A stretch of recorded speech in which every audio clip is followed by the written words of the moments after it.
Shalom Bapak Ibu yang terkasih dalam Tuhan. Perkenalkan, nama saya Hendro. Sebelumnya saya mengucapkan terima kasih untuk Bu Syani dan semua tim pengembalaan yang ada di tempat ini untuk memberikan waktu dan kesempatan bagi Hendro boleh kembali lagi melayani di tempat ini.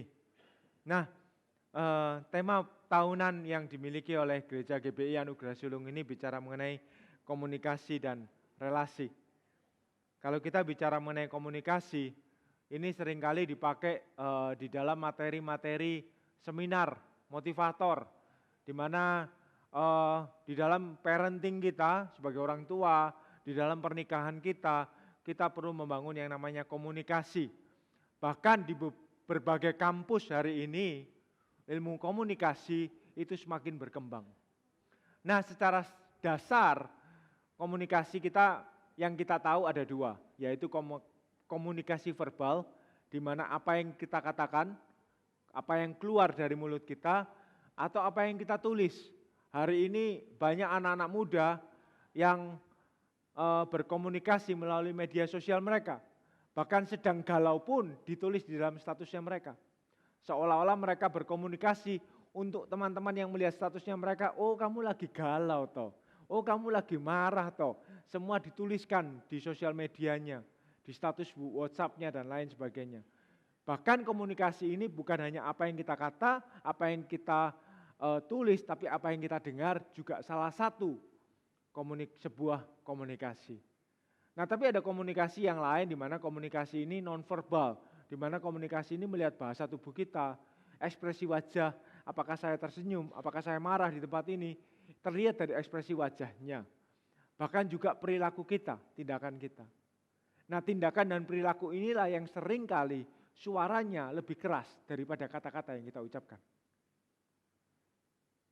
Itu sebabnya hari ini kita mau belajar dari satu kebenaran firman Tuhan yang saya beri judul komunikasi adalah maut.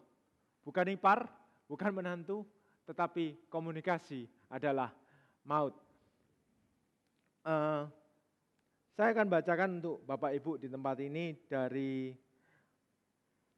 Mika 3 ayat 9 sampai 10. Ayat ini enggak lazim untuk pernah diberitakan, tapi ketika mempersiapkan mengenai komunikasi dan relasi, Tuhan taruh dalam hati saya untuk men-sharingkan tentang Mika 3 ayat 9 sampai 10 ini. Saya akan bacakan untuk Bapak Ibu di tempat ini. Mika 3 ayat 9, dengarlah ini, hai para pemimpin keturunan Yakub, hai para penguasa kaum Israel, kamu yang muak terhadap keadilan, kamu yang memutarbalikkan segala yang lurus. Di sana dikatakan muak terhadap keadilan dan membengkokkan segala yang lurus. Kemudian ayat ke-10 di sana dikatakan, hai kamu yang mendirikan Sion dengan darah dan Yerusalem dengan kelaliman. Nah kalau kita melihat di latar belakang kitab Mika ini, kenapa kok Mika menulis ini? Nah Mika ini menulis untuk siapa sih? Mika ini menulis untuk pesan yang begitu keras untuk para pemimpin di Israel waktu itu, para imam yang mengajar mereka dan para nabi yang mendengar suara Tuhan. Apa yang terjadi di sana?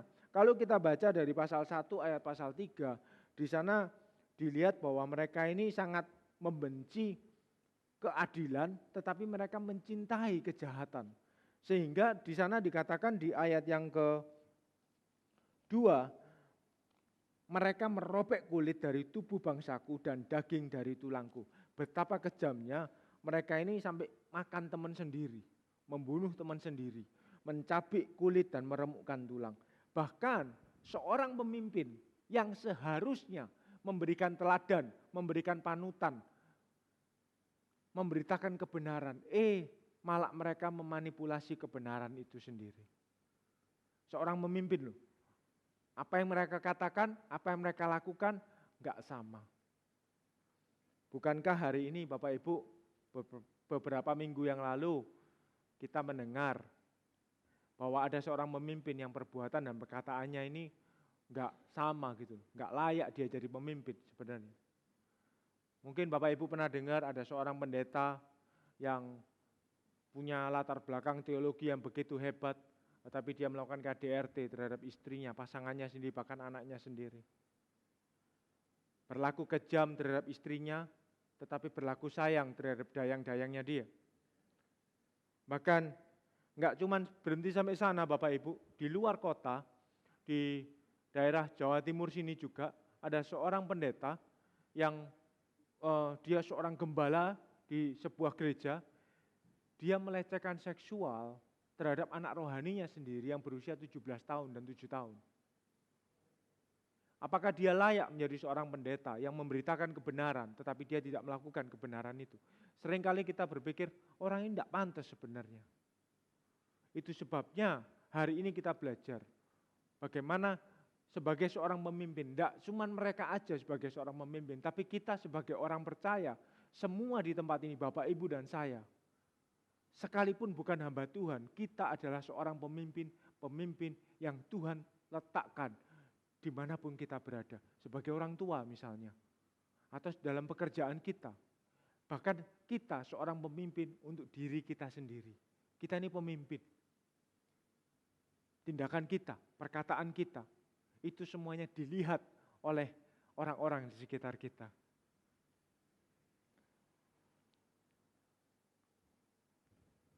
Poin yang pertama yang bisa kita belajar, ada 3 prinsip komunikasi yang bisa kita belajar dari Mika 3 ayat 9 ini. Yaitu yang pertama, komunikasi adalah mendengar.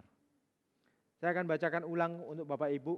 Baiklah dengarkan ini, hai para kepala kaum Yakub dan para pemimpin kaum Israel.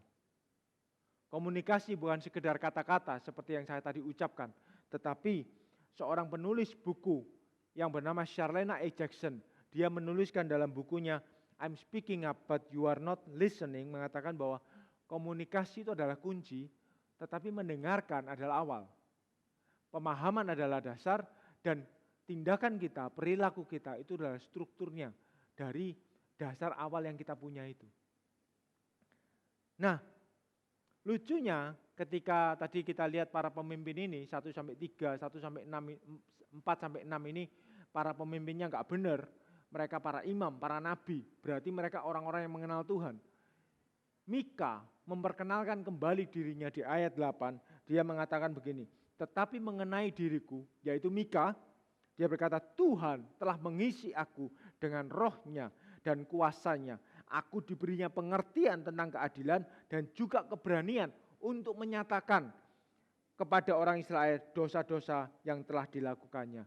Ada satu di sini penegasan identitasnya dia, bahwa dia berbeda dengan pemimpin yang di atas-atas itu. Dia berbeda dengan nabi-nabi yang lain, dia berbeda dengan imam yang lain. Dia dipenuhi oleh Roh Kudus. Dia ada kuasa, dia memiliki kuasa, ada Roh Kudus di dalam dirinya sehingga dia berani menyatakan dosa, berani menyatakan kebenaran itu. Nah, apa yang bisa kita pelajari dari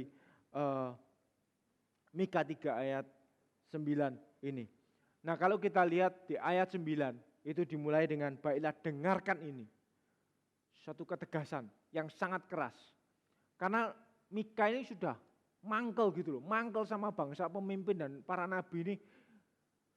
Sampai dia ini harus berkata-kata dengan tegas, dengan kerasnya dia. Karena ini penting buat para pemimpin itu. Dia mengatakan begini, ada satu urgensi yang tinggi, ada keharusan untuk kamu memperhatikan apa yang akan aku katakan ini loh. Dan kamu juga harus mendengar dengan seksama. Serius, penuh perhatian, dengerin ini.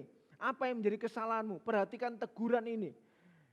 Nah, ini bukan bicara mengenai mendengar secara fisik aja, tetapi dia menjelaskan bahwa ini ada tuntutan untuk kita setelah mendengar, perlu sikap hati yang benar. Enggak cukup mendengar, tapi sikap hati kita yang benar. Karena seringkali ketika kita menerima teguran, kita jadi sakit hati sama orang itu. Padahal kita lupa bahwa mungkin Tuhan pakai orang itu untuk menegur kita. Nah, Tuhan memakai Mika untuk menegur para pemimpin, para imam, para nabi waktu itu. Dia menegur mereka, dia menyatakan dengan keras bahwa, hei kamu ini salah. Kita nggak bisa berlaku seperti demikian karena kita adalah pemimpin, kita adalah para imam, kita adalah para nabi. Janganlah berlaku demikian. Itu sebabnya Mika dengan begitu tegas, dengarkan ini. Kata Mika.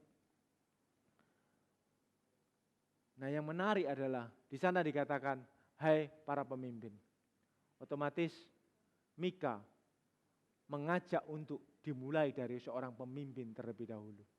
Dari kita, pemimpin diri kita sendiri, pemimpin di keluarga, pemimpin di pekerjaan kita, pemimpin dimanapun Tuhan kita di mana Tuhan tempatkan kita adalah seorang pemimpin.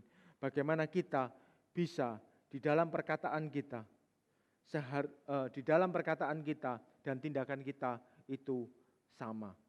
Kita enggak hanya pandai berkata-kata, tetapi kita juga bisa mengubah perilaku kita. Bagaimana kita juga bisa sesuai dengan apa yang kita katakan. Hari ini Bapak Ibu, bagaimana sikap hati Bapak Ibu ketika kita tahu kita salah dan menerima teguran itu, menerima kritikan yang tajam. Seringkali kita lebih suka dipuji daripada dicaci. Tapi terkadang Tuhan memberikan cacian, bukan pujian, supaya cacian dari orang itu menegur kita, supaya kita enggak terlalu sombong. Terkadang mungkin Bapak Ibu ditegur, dicaci oleh orang yang lebih muda.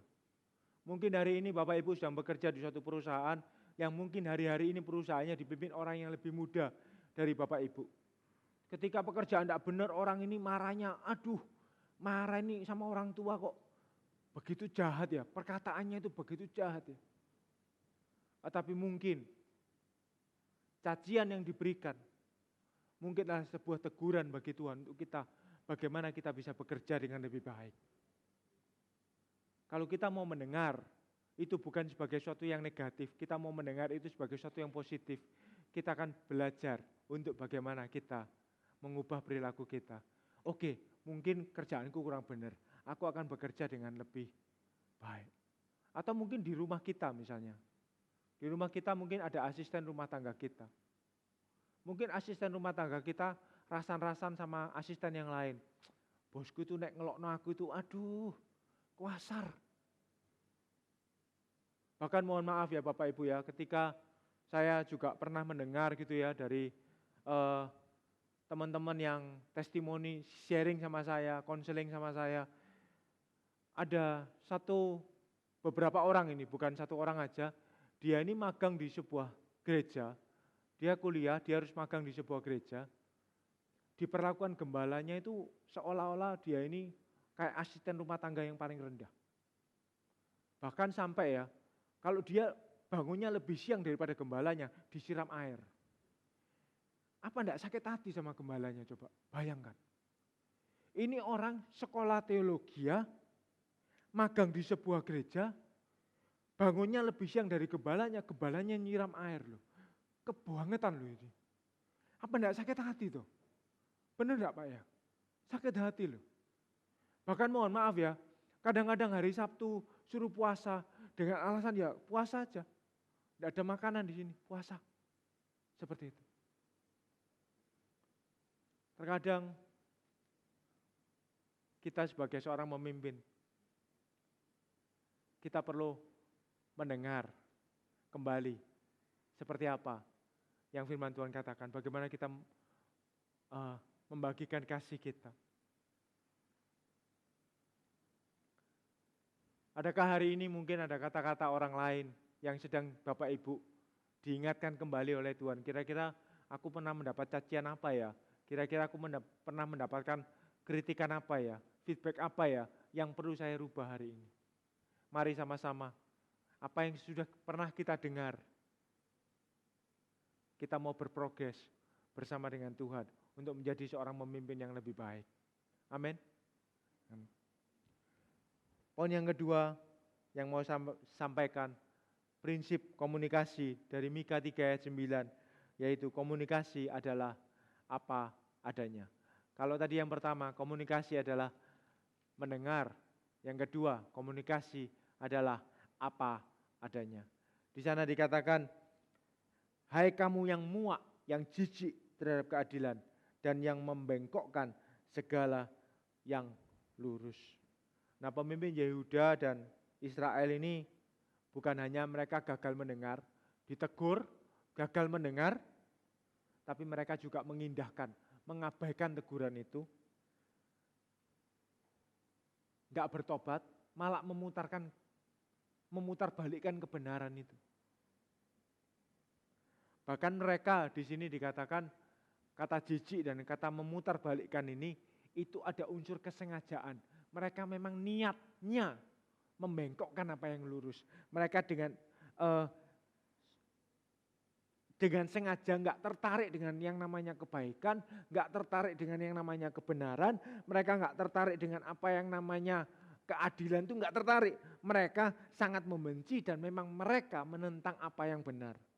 Sehingga mereka nggak sekedar membuat kesalahan, tapi mereka dengan sengaja dan aktif mengubah apa yang benar menjadi bengkok, nggak lurus.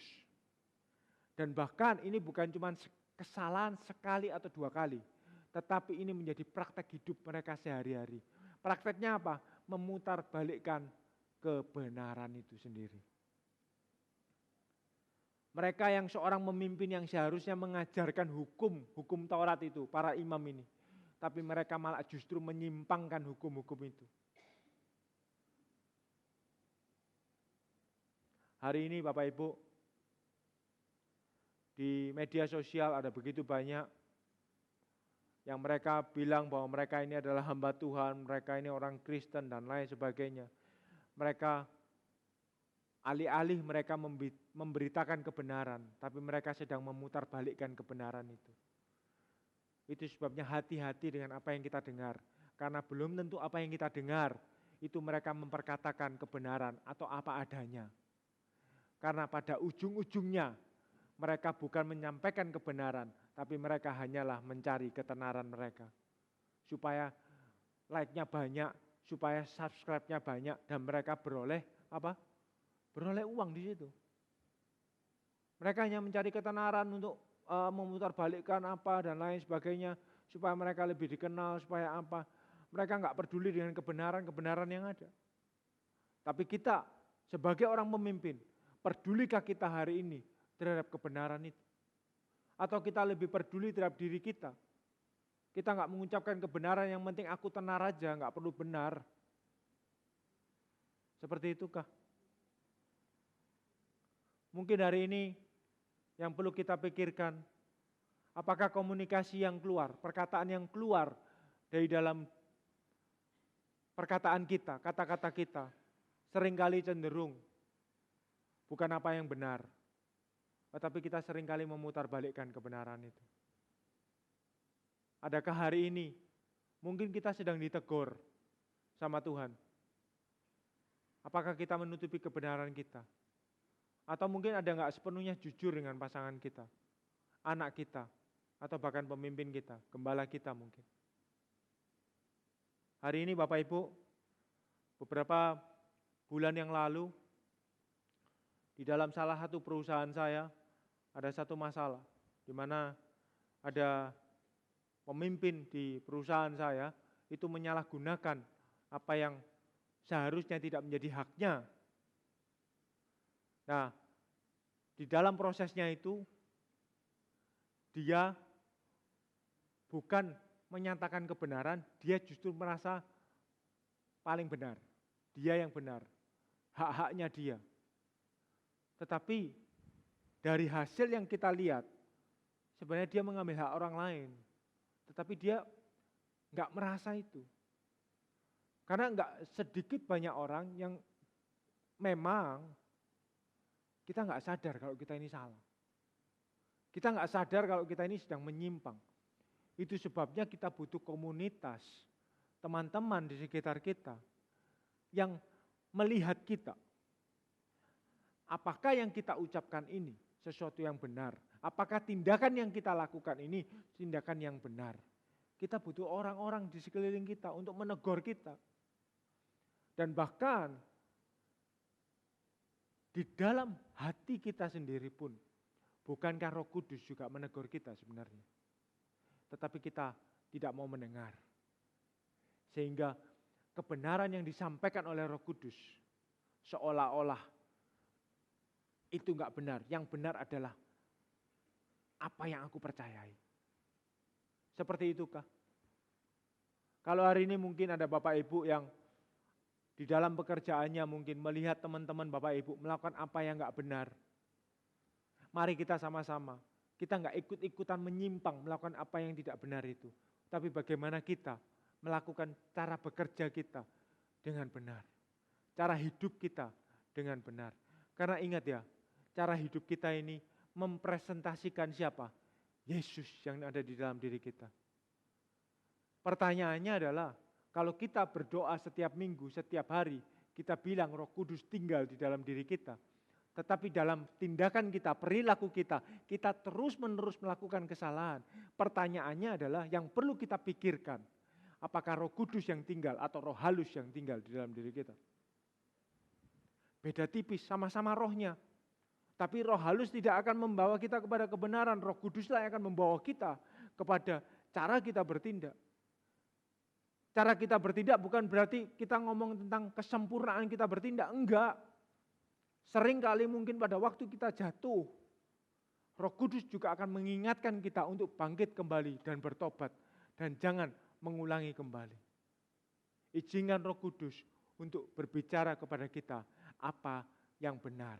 Sehingga kita dalam perkataan kita, dalam tindakan kita, kita juga bisa melakukan apa yang benar. Amin. Mari sama-sama kita refleksikan apakah kita bersedia untuk mengambil komitmen. Belajar mengevaluasi perkataan kita.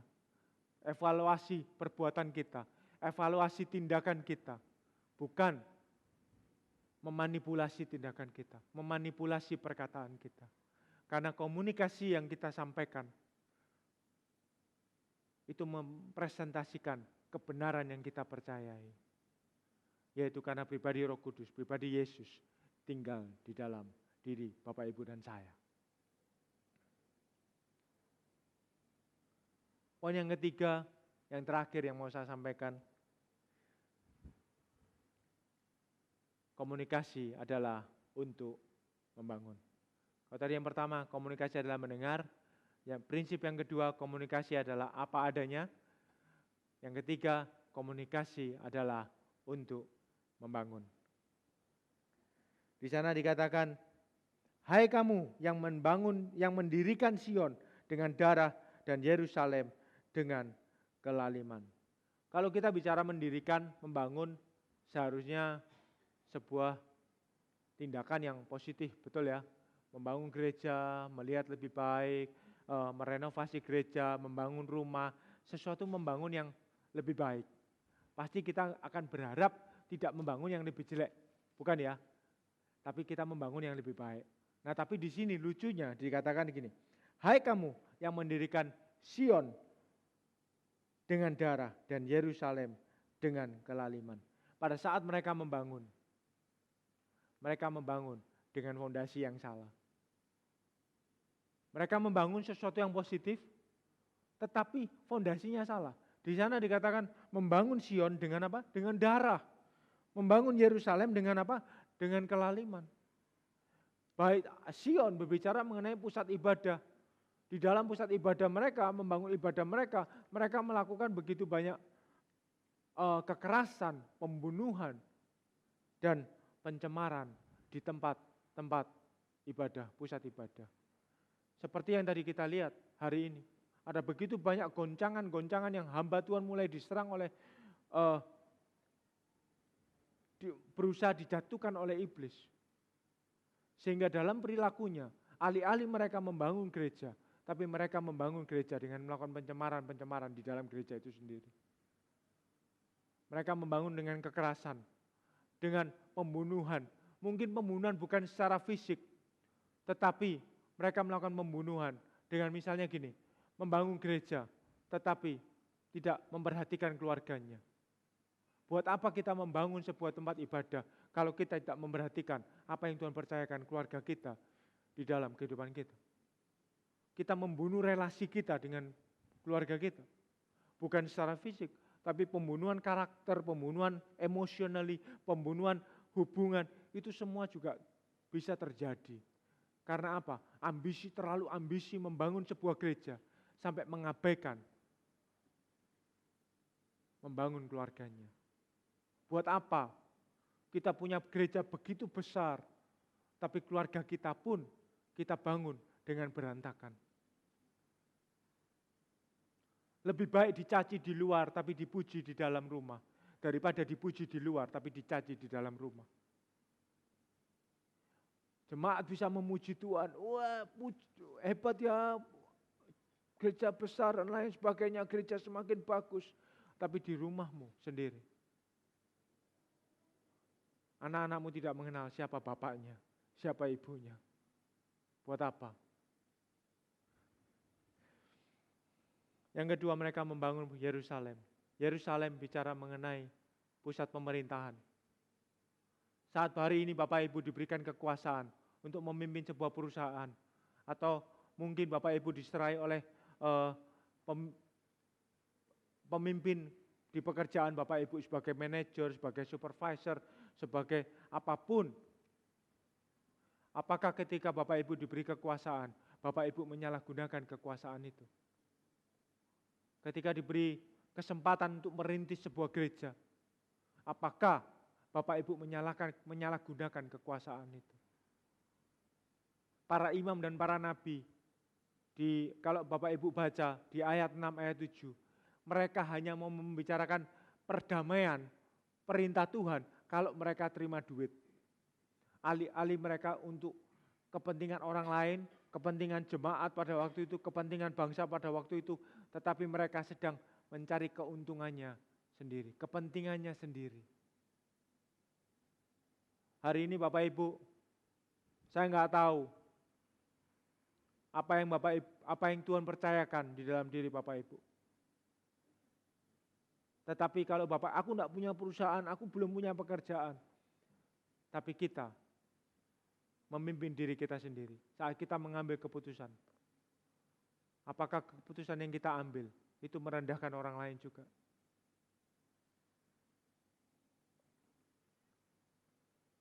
Komunikasi yang kita punya, mari sama-sama kita membangun untuk memberitakan kebenaran, bukan sekedar mencari ketenaran.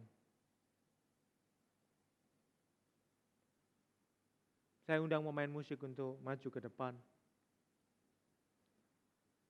Bapak Ibu, di Mika 3 ayat 6 sampai 9, sekalipun Mika berteriak-teriak, ini penting, dengarkan, hai bangsa Israel, pemimpin bangsa Israel, imam-imam dan nabi, dengarkan ini. Tetapi tetap terjadi kegagalan komunikasi. Bangsa Israel tetap habis di tangan Babel pada waktu itu. Kenapa ini terjadi? Karena natur bangsa Israel bebal. Natur kita sama. Kita sangat susah untuk mendengar. Kita sangat susah untuk mengatakan apa yang benar. Kita susah untuk membangun untuk kepentingan orang lain. Kita lebih sering, daging kita ini lebih suka untuk kita mementingkan diriku dulu baru orang lain. Kenapa di sini? Apa yang terjadi di sini? Semua terjadi di komunikasi awal di Taman Eden. Di Taman Eden, ketika Adam dan Hawa bersama-sama dengan pribadi Kristus, ada satu keindahan, ada satu kehidupan di sana di Taman Eden. Tetapi saat ular itu datang, dia berkomunikasi dengan Hawa. Hawa, maukah engkau seperti Tuhan? Di saat Hawa menanggapi itu, dia mendengar apa yang salah. Dia tidak mendengar dari apa yang benar, dia menanggapi apa yang salah. Taman Eden yang seharusnya memberikan kehidupan, ujung-ujungnya membawa maut. Dari satu orang salah mendengar, iblis gak mengatakan apa yang benar. Dia bukan untuk membangun tapi untuk menghancurkan. Sehingga ketika Hawa menanggapi itu, relasi kita manusia dengan Allah begitu menjadi hancur. Komunikasi yang salah dengar. hancur karena satu orang. Karena satu orang. Mika 3 nggak berhenti sampai di sini. Di Mika 4, Mika 5, Mika 6, Mika 7, Mika 8. Mika berseru-seru ada satu pribadi yang akan datang kemudian, yang akan membawa pembebasan itu. 700 tahun kemudian, setelah Mika bernubuat, satu pribadi lahir yang bernama Yesus. Di dalam perjalanannya dia mengkomunikasikan apa yang benar. Dia membangun murid-muridnya. Tetapi di akhir hidupnya ada satu komunikasi di Bukit Tengkorak yang seharusnya itu malah tempat kematian orang-orang penghukuman. Tetapi pribadi ini di tempat yang seharusnya menjadi penghukuman, dia mengatasi maut itu sehingga relasi yang sudah rusak diperbaiki kembali oleh satu pribadi ini yang bernama Yesus. Hingga hari ini kita mau bersyukur karena satu pribadi ini begitu mengasihi kita. Kasihnya bukan apa adanya, bukan seadanya, tetapi kasihnya apa adanya. Itu sebabnya ketika Yesus naik ke surga, dia tahu kita gak sanggup, tahu. Dia tahu kita gak mampu, tahu. Dia tahu muridnya akan mengalami penderitaan, tahu.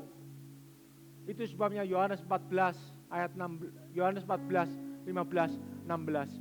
Yesus menjanjikan seorang menolong, yaitu Roh Kudus.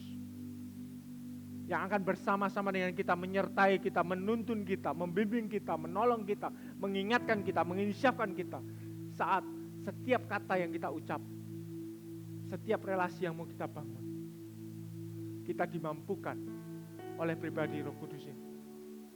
Sehingga di dalam kehidupan kita, setiap kata kita, kita menyatakan kasih, kita menyatakan kebenaran, dan perkataan kita membawa kehidupan kepada orang-orang yang Tuhan percayakan di dalam kehidupan kita. Saya undang Bapak Ibu untuk bangkit berdiri. Apa yang kita pelajari hari ini? Komunikasi adalah mendengar. Komunikasi yang efektif itu dimulai dari mendengar. Mendengar ini bukan sekedar menerima informasi aja, tetapi mendengar ini disertai dengan adanya transformasi tindakan kita, iman kita. Sebelum Yesus lahir, ada satu pribadi yang bernama Yohanes Pembaptis. Dia berseru-seru di padang gurun, bertobatlah, bertobatlah, kerajaan Allah sudah dekat. Dan hari ini, kitalah orang-orang yang akan menyeru-nyerukan itu kepada orang-orang yang sekitar kita yang belum mengenal Yesus.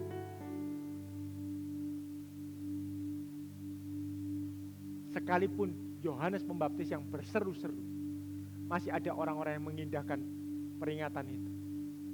Jangan khawatir Bapak Ibu, kita mungkin ditolak ketika kita memberitakan Yesus, tapi tetap beritakan Yesus. Kalau kita sudah mendengar dan menerima kabar ini, bagus. Beritakan itu, ucapkan itu ke orang-orang yang belum mengenal Yesus.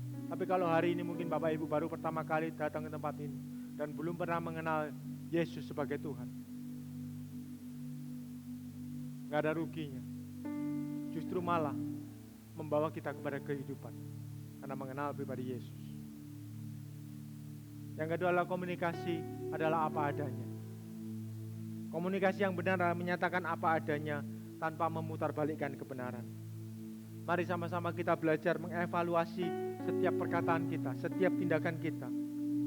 Dan bukan belajar memanipulasi perkataan kita, bukan belajar memanipulasi tindakan kita. Yesus datang ke dunia bukan untuk memutarbalikkan kebenaran, tetapi dia justru memperkenalkan dirinya sebagai akulah jalan dan kebenaran dan hidup. Dialah kebenaran itu sendiri. Kasih yang kita terima dari pribadi Yesus bukanlah kasih seadanya, namun sebuah kasih apa adanya. Kalau kasihnya hanya seadanya, dia nggak perlu turun untuk menyelamatkan kita, memperbaiki relasi kita. Tapi justru karena kita perlu diperbaiki relasinya, dia memberikan kasihnya begitu besar. Apa adanya diberikan semua. Supaya hari ini Bapak Ibu punya relasi yang kuat dengan Kristus. Dan komunikasi adalah untuk membangun iman kita. Ingatkan, perkatakan terus Injil di dalam diri kita. Perkatakan iman yang benar, sehingga relasi kita dengan Kristus bisa tetap kuat karena Roh Kudus tinggal dalam kehidupan kita. Ketika Yesus datang, bukan sedang membangun kerajaannya, tetapi dia memberitakan kerajaannya, supaya kita, orang-orang satu tubuh Kristus, bisa membangun bersama-sama, dan pada waktunya kita akan pulang bersama-sama dengan dia. Amin.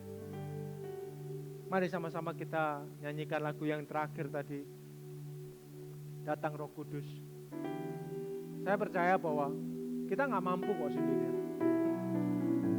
Kita gak mampu untuk belajar mendengar, menerima teguran. Sakit, gak enak kadang. Bahkan untuk memperkatakan kebenaran kita tak mampu. Tuhan tahu. Itu sebabnya pribadi Roh Kudus ini begitu besar, begitu indah, yang Tuhan siapkan buat kita. Dan dia bukan ada di samping kita, dia bukan ada waktu kita baik baru dia hadir, dia tinggal tetap di dalam diri kita. Dia menuntun, menegur, menginsyafkan kita.